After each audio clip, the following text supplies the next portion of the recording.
For the cross-linking followed by immunoprecipitation procedure, cells at 80 to 90% density are incubated with 1 millimolar ice-cold DSP in PBS calcium magnesium or DMSO-only vehicle control. DSP is a homobifunctional, membrane-permeable, and thiol-reducible cross-linker that cross-links free amines within 12 angstroms of each other. Following cross-linking, cells are lysed, and immunoprecipitations are performed using standard controls. Protein complexes are then resolved by reducing SDS page. Reducing agents cleave DSP, allowing for the identification of individual proteins by immunoblot. Hi, I'm Stephanie Zlatic from the laboratory of Dr. Victor Fondes in the Department of Cell Biology at Emory University. And I'm Pearl Ryder, also from the Fondes lab. Today, we'll be showing you a procedure for the isolation of multi-protein complexes using controlled cross-linking followed by immuno-magnetic affinity chromatography. We use this procedure in our laboratory to study transient labile protein interactions.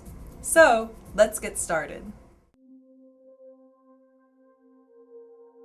Begin by labeling the bottom of the cell plates to indicate the cell type and specific experimental condition. A positive symbol here indicates DSP treated. Include a negative DMSO-only vehicle control. Add media to the plates to prepare them for cell seeding. Plate HEK cells seeded at a 1:5 dilution to allow isolation of 500 micrograms of protein per standard tube reaction. A single tube may suffice to identify the putative binding partners of a protein of interest by immunoblot.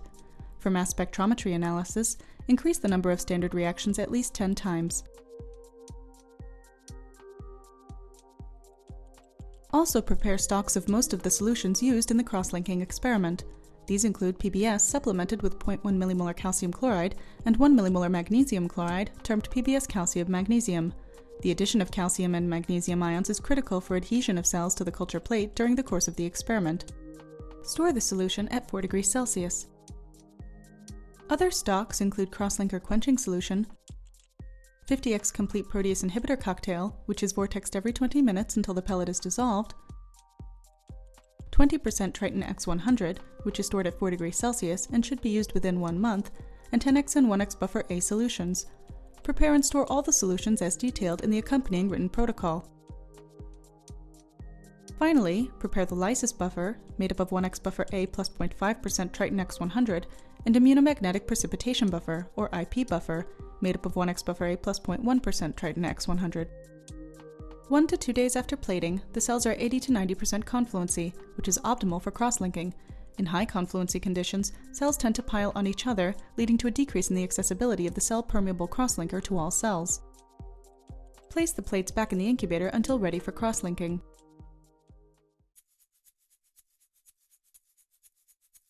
Prepare the DSP crosslinker solution immediately before applying to the cells. DSP is highly hydrophobic and is therefore dissolved in DMSO to a concentration of 100 millimolar before diluting into the PBS calcium magnesium buffer. To further enhance the dilution of DSP into the PBS calcium magnesium buffer, warm an appropriate volume. Add 10 microliters of the DSP and DMSO stock solution for every 1 milliliter of warm PBS calcium magnesium. Add the DSP DMSO stock solution drop by drop with repeated mixing until all the DSP has dissolved.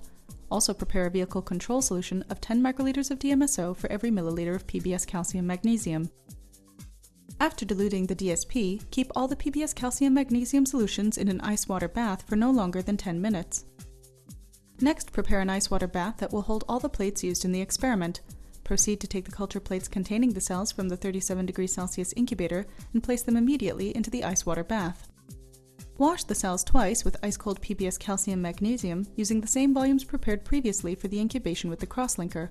For a 6-well plate, calculate 2 milliliters per well, and so on. After the second wash, add either the vehicle control, which is the DMSO dissolved in buffer, or the DSP crosslinking buffer solution to the cells. Incubate on ice for 2 hours and check approximately every 20 minutes to ensure that all cells are covered by solution. If some cells become exposed, tip and rotate the dish to cover them evenly again. It is normal for a small amount of DSP to precipitate during the 2-hour incubation with the cells. Before the 2-hour incubation has ended, prepare a 1x DSP quenching solution by diluting the stock into PBS calcium magnesium. Keep the solution on ice until using it to stop the cross-linking reaction by inactivating the DSP which has not reacted. When the 2 hours are up, remove the vehicle control and cross-linking solutions from the cells, add the ice-cold DSP quenching solution, and incubate on ice for 15 minutes. Meanwhile, dilute the complete protease inhibitor cocktail stock 1:50 into the cell lysis buffer. Once the 15 minutes are up, wash the cells 2 times with PBS calcium magnesium.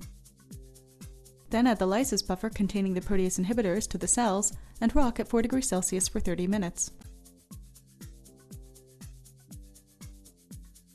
After 30 minutes of cell lysis, use a cell scraper to collect the cells from the plate. Be sure to keep the lysates on ice to minimize protease activity. Spin the cell lysates for 15 minutes at 4 degrees Celsius in a benchtop mini centrifuge at top speed of 15,000 Gs. Pipette the supernatant into a fresh tube and discard the pellet. Analyze protein levels using the Bradford assay and proceed with immunoprecipitation. Start preparing for the immunoprecipitation immediately after starting the 2-hour cross-linking reaction. In screw-top microcentrifuge tubes, combine 30 microliters of anti-IgG immunomagnetic beads with 500 microliters of IP buffer. Add the antibody against the target of interest. The appropriate amount of antibody should be determined for each individual antigen in preliminary experiments. Possible negative controls for the beads include no antibody beads and isotype control antibody beads. To bind the IP antibody to the magnetic beads, incubate in an end-over-end rocker for 2 hours at room temperature. At the end of the incubation, quick spin the tubes and slide them into the magnetic holder. The beads will concentrate at the side of the magnet. Remove the solution containing unbound antibodies and immediately wash the beads to prevent them from drying out.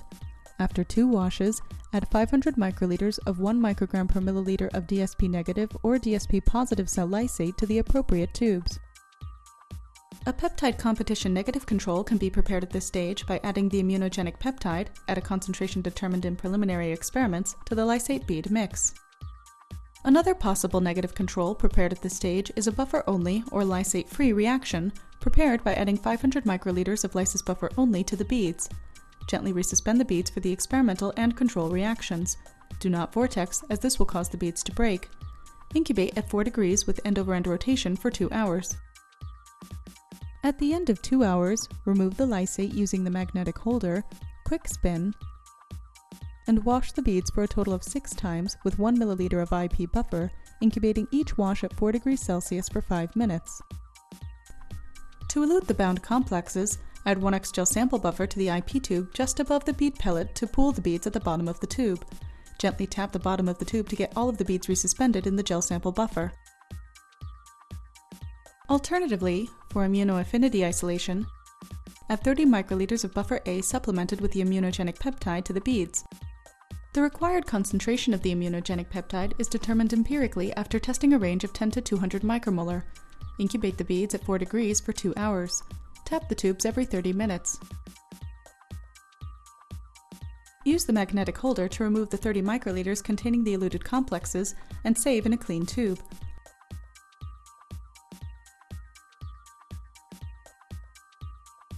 Wash with IP buffer and save the beads.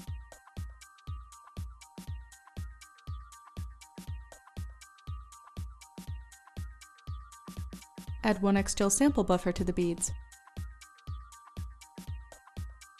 For both elution methods, heat the immunomagnetic beads resuspended in gel sample buffer at 75 degrees Celsius for 5 minutes.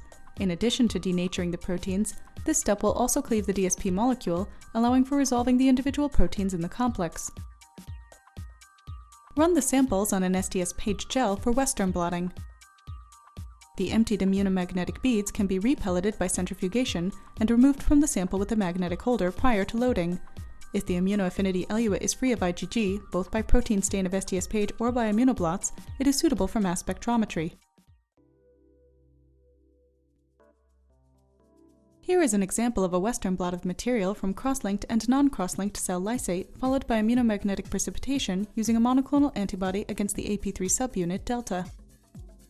Cross-linking allows for the detection of interacting proteins not seen in non-cross-linked samples during immunomagnetic isolations. Negative controls show no specific protein pull-down, using antibody-free and antibody isotype-matched control using an IgG directed against the transferrin receptor for both non-cross-linked and cross-linked samples. In this example, affinity peptide elution was used to recover the proteins bound to the IP antibody. Notice that the immunoantibody is absent in the supernatant fraction and remains in the bead fraction during peptide elution.